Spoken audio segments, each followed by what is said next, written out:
Hello, everybody. It's great to be here with all of you. My background is in finance, investment banking, and private equity. And I'm pretty good at evaluating big companies and structuring deals. But when I started getting into angel investing, I realized I didn't really know anything about angel investing, and most of my background was somewhat irrelevant. So why did I get into angel investing?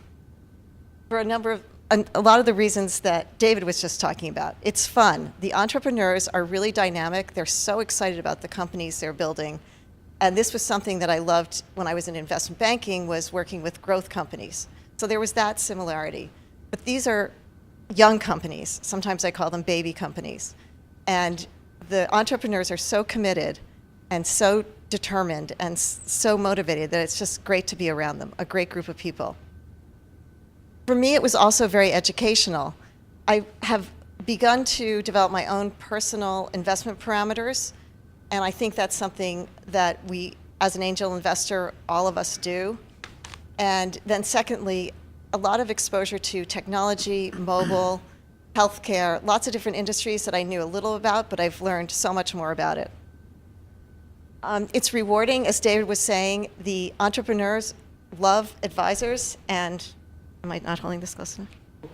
And as investors like myself, we love to mentor those entrepreneurs. So it's a win-win situation. And finally, it should be profitable. Now, I'm too early an investor to know if my portfolio is going to be profitable because I've only been in this 2 years. And as David said, this is a long-term investment horizon. I don't know how many of you are angels or looking to be angels, but my first suggestion is, if you want to get involved, is join a group. Groups like HBS Angel Investors, or the group I'm part of is Golden Seeds, which I'll talk about in a minute. But groups really bring a lot of scale. And scale is important in a lot of different ways. One way is you can bring a lot more investment dollars to a single a company. So you might be investing $500,000 or possibly $1 million in a round.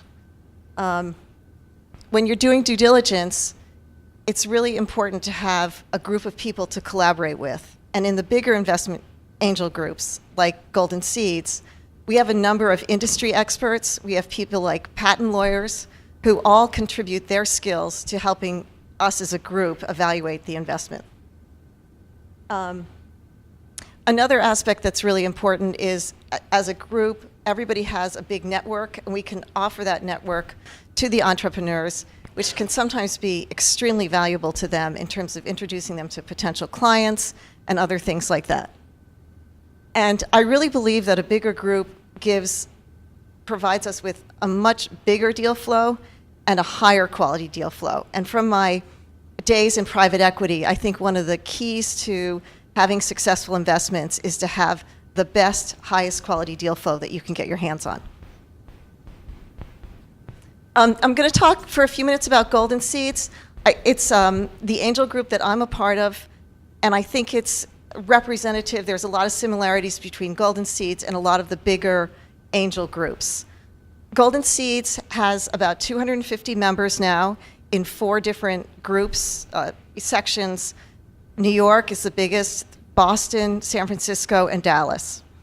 One of the things that differentiates Golden Seeds from other angel investment groups is that we invest in women-led or women-founded companies. Now, there's plenty of men in the management teams, but a woman has to be either the founder or the CEO or the chairman or something like that.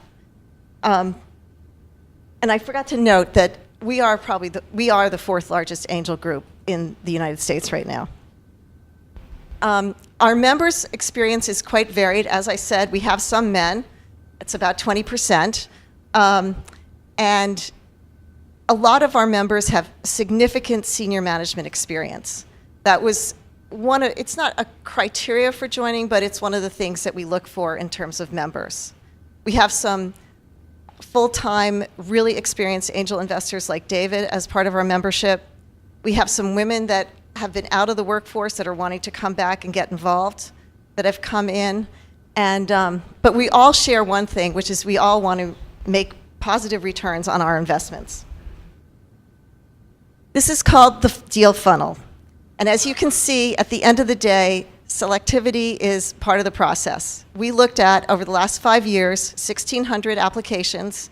That's the way people submit their business plans, is online.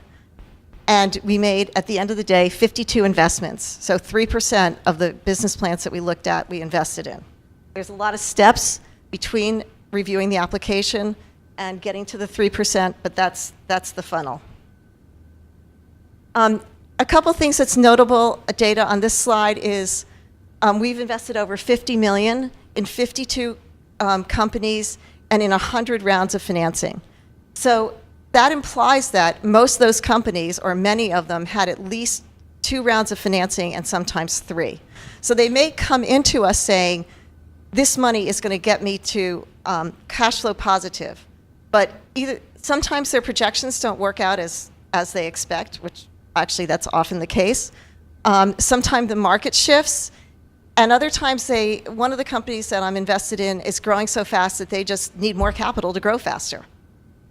The other thing that's changed, I think, a little bit in the industry, and certainly for us at Golden Seeds, is our average investment size has increased tremendously. Our average investment 5 years ago was $300,000, and we're now up to $1 million. Just to note, in the angel world, I feel like it's a very collaborative world, and if a company is looking for $1.5 million and we can't, or $1.25 million or $1 million, and we can't come up with it at Golden Seeds, we syndicate it to other groups, and they reciprocally syndicate to us. This is just our industry sectors for our portfolio now. We have technology, consumer, and healthcare services tend to be the biggest sectors. I think that's true of a lot of the angel groups, although there are many angel groups that are just focused on certain, like technology. So let's get back to all of you in terms of structuring your portfolio. As David mentioned, there's a couple things you have to start with, which is what do you want the size of your portfolio to be, and how many investments do you want in that portfolio?